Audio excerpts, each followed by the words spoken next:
So we live in a world where it seems that certain groups of people are pushing to normalize racial insensitivity, if not outright racism. We have white nationalists marching the streets spreading hatred under the guise of free speech, and all these centrist apologists who argue that their right to free expression trumps our right to criticize them. And speaking of Trump, in America we have a president that says or does something racially insensitive basically every other week, but whenever he's called out he complains about political correctness. But in general, overall, in most mainstream societies, I would say that overt racism is pretty much socially unacceptable. In spite of that, it's still fairly common for people to be unintentionally offensive, often due to ignorance or lack of experience or just not taking enough time to really think about it. You know, you're really attractive for a black dude. But you wouldn't think that this would be a big problem for a major brand or organization, because no company wants the bad publicity, I assume. And when they do their marketing and media, isn't there like a process? Like, isn't there someone who has to like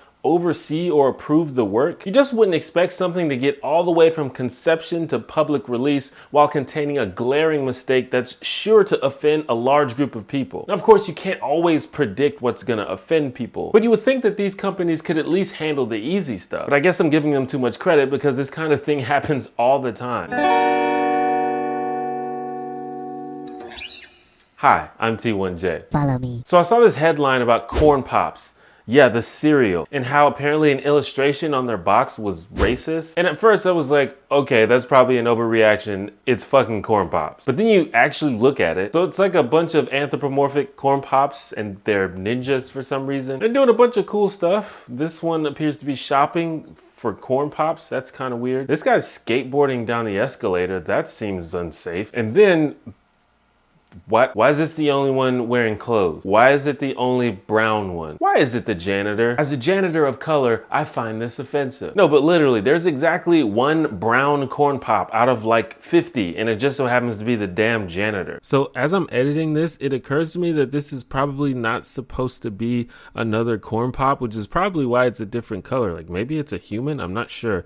But I still think it's pretty easily misconstrued, and someone probably should have noticed this. Like, how did that happen? Did the illustrator think that the janitor wouldn't look right unless it was brown? Or maybe this is some kind of meta commentary on white privilege? More likely, it was probably something like this. All right, sir, we've got the final draft of our new illustration here. Great, clean it up and print it. But I'm not so sure about this picture though. What do you mean? It's fucking corn pops. It's for kids, who cares? And like I said, this sort of thing happens all the time. Like this ad from Nivea, which claims that white is purity. It's just like, think about your ad for like 12 seconds before you release it. And this isn't even a first time offense for Nivea. In 2011, they got in trouble for this ad telling men to re-civilize themselves, because apparently having a beard and an afro is uncivilized. Nivea is also apparently running an ad in some African countries for a product that promises visibly fairer skin. Someone at Nivea really needs to take a look at what's going on in their marketing departments. And then of course there's that Dove ad that went viral, which features women transforming into each other, and one of those transformations is a black woman transforming into a white woman, implying in some people's minds that this product cleanses you of your dirty blackness and makes you white and pure. Now in context, it's clear that that wasn't the intention of the commercial, and even the black actress in the ad spoke out in defense of Dove. And in my opinion, this is a problem that could have been fixed in editing. But again, I think someone should have seen that. It's like the first thing you notice. It's tone deaf. Like Nivea, Dove is also a repeat offender. A few years ago, they put out this ad.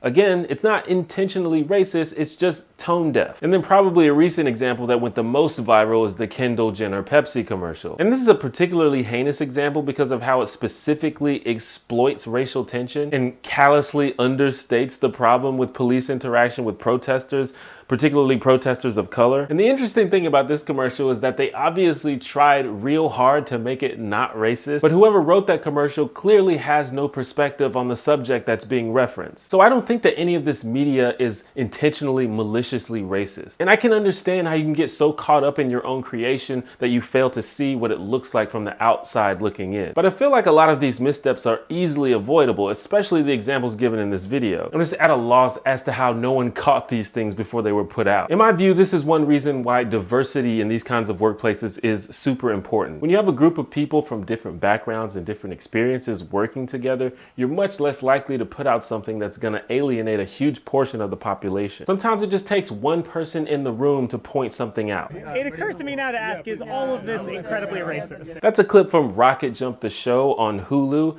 It's pretty cool, you should check it out. Especially if you're a fan of Rocket Jump, the YouTube channel, or Freddie Wong, or just action VFX type stuff in general. Now, Hulu is not sponsoring this video, but I do have an affiliate link that you could use to get a free 30-day trial. So if you don't already have Hulu and you want to support the show, consider going to theonejanitor.com/Hulu. So in this particular episode of Rocket Jump the Show, they're making a short comedy film. And one of the writers/actors, who happens to be Anthony Birch, who's a YouTuber and the head writer of Borderlands 2, which is an amazing game, by the way, realizes that the scene they're shooting might be offensive to Native Americans. This leads to a debate in the writer's room, which is initially intense, but eventually leads to an agreement to change the scene. And I wonder if this would have even happened if Rocket Jump's cast had less diversity. Birch himself is biracial, and I don't think it's a stretch to say that racial minorities are often more aware of and more sensitive to racism than white people are. Because it doesn't matter what you intended, you have to take at value what you put out there and how people respond to it. Because if you don't care, then why are you making movies? Why are you doing something that's communication? Like, you're communicating ideas and messages to people, and you have to take that seriously. That's just me though. What do you think? Thank you for watching my video. Once again, go to theonejanitor.com/Hulu to get a free trial of Hulu. Like I said, this isn't a sponsored video, so I'm not gonna do a commercial for them. Y'all know what Hulu is. Let's check the voicemail. Hey, the janitor, my name is Sam. I just wanted to say first off that I'm a big fan. I rely on your videos to give me a good perspective in a really difficult time in this country. But I was wondering, from your perspective, what do you think would be the best thing to say to a person who perhaps maybe wants to change the way they think but isn't sure how to do it?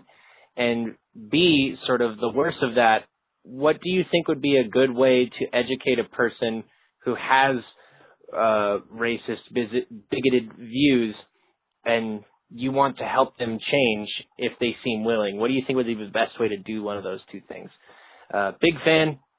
Thanks for putting this on there. Appreciate you. Keep doing good out there, man.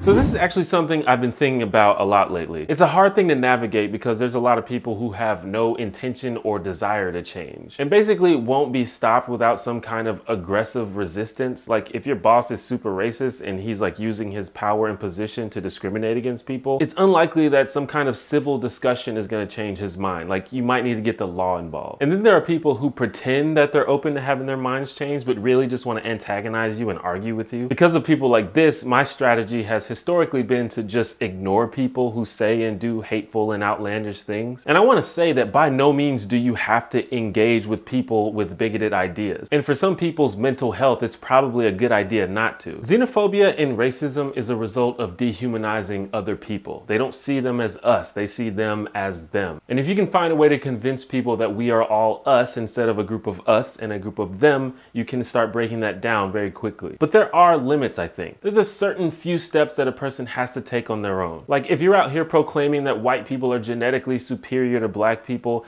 it's hard for me to imagine that a fireside chat is gonna do anything to change your mind. Or if you're out here making YouTube videos about how Hitler wasn't really that bad, I think there's a few things that you have to figure out on your own before I can start talking to you. But in general, I've been doing a lot of thinking about the best ways to reach people. And I think it involves taking the high road even when you think people don't deserve it. And I'm not very good at doing this myself, so hopefully we can figure this out together. But thanks for calling. If you'd like to hit up the voicemail, call the number on your screen and leave me a message, and maybe I'll respond to it in a future video. This is an internet show where I talk about social issues, current events, and pop culture. I also do a live Q&A stream every Sunday on my YouTube channel. If any of that sounds cool to you, please hit the subscribe button, and don't forget to ring that notification bell to make sure you never miss a video or live stream. Thanks again to my adorable patrons, and remember, stay Heiko.